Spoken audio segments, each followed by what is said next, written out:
Mr. Baraka. Good morning, senators and panelists. I want to thank you for taking your valuable time to listen to my message. We're coming up on an important presidential election, and I know your time is important. I'm also not oblivious to the challenges we face as a country. One such challenge is the lifelong curse of dyslexia. 1 out of 5 live with this challenge each day of their lives. So many will never reach their full potential and enjoy this great country as you and I do. So many people have lost the will to believe because of the enemy of dyslexia has forced them into the shadows. But today, we have found a new way to address this enemy once and for all. For many years, I allowed dyslexia to control my life by robbing me of my God-given potential. Can you imagine, in my early teens, never wanting to be anything but a drug dealer? Neither my mother nor my school teachers were able to diagnose the reasons why I had trouble learning. In my mind, pursuing a more formal education was irrelevant. I knew early in life that being a dentist, a physical therapist, a lawyer was out of my reach because I could not read. I turned to quicker pathways out of New Orleans projects. I saw men in my community making ways for themselves without having to read by selling drugs. And my defeatist attitude seemed to outweigh the positive values my grandmother tried to teach me. There were many more ingredients that helped me make my decision to sell drugs. For example, having my mother and siblings call me names such as dumb and stupid. Using names such as these can cause any child to feel hopeless and lost.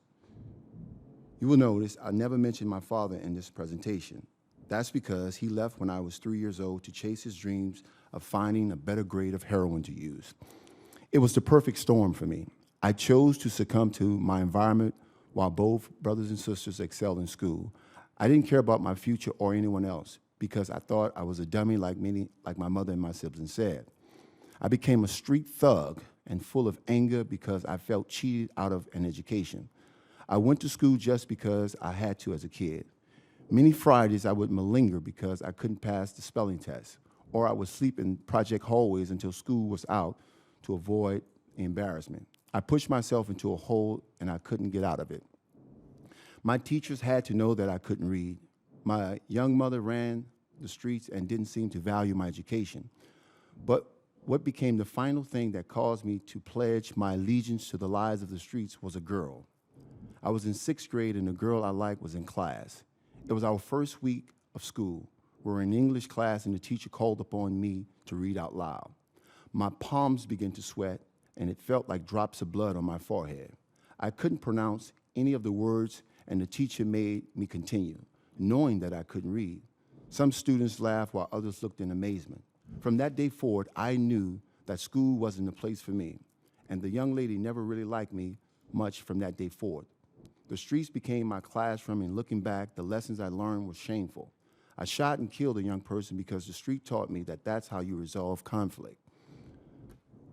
After my release from prison at 15 years of age for manslaughter, I got back into the drug game, still never learning to read. I ended up doing prison time as an adult. I ran from the law for 4 years as a fugitive because I was facing 60 years for drug distribution and I was guilty. I ended up doing 4 years by God's grace. A jury found me guilty of a lesser charge. At age 23, I entered a prison correctional facility reading on a 3rd grade level. I didn't feel bad because many of the men there were just like me. We all read poorly. But after reading the autobiography of Malcolm X, I discovered that he dropped out in the 7th grade and still made something of himself. I thought for the first time in my life that I could accomplish something too. I worked hard writing down each word I couldn't pronounce. I just kept memorizing words and writing letters and reading short books. A GED teacher noticed that I was struggling with phonics and had me tested. He asked if my siblings could read. I told him that my siblings went to college. After testing me, he said that I had a reading disability and it could be corrected if I was willing to work hard. I would write words down wrong, so I sat in front of the class to double check. I worked for 4 years trying to attain my GED. My reading ability surged and I was ready to take the test. I passed and started helping others in math and vocabulary building. Since my release from prison, I went on to model for clothing lines like Nike. Also, I went to acting class and worked with Academy Award winner Jessica Lange, Kathy Bates, Angela Bassett, Forrest Whitaker, Blair Underwood, Hill Harper, and many others. I've produced 4 independent films and written my book, my first book titled The Life I Chose, The Streets Lied to Me. It is meant to inspire others who are just like I was, hiding in the shadows and not getting help.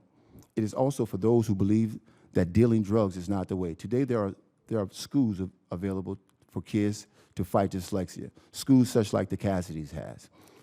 Thank you for your time and consideration.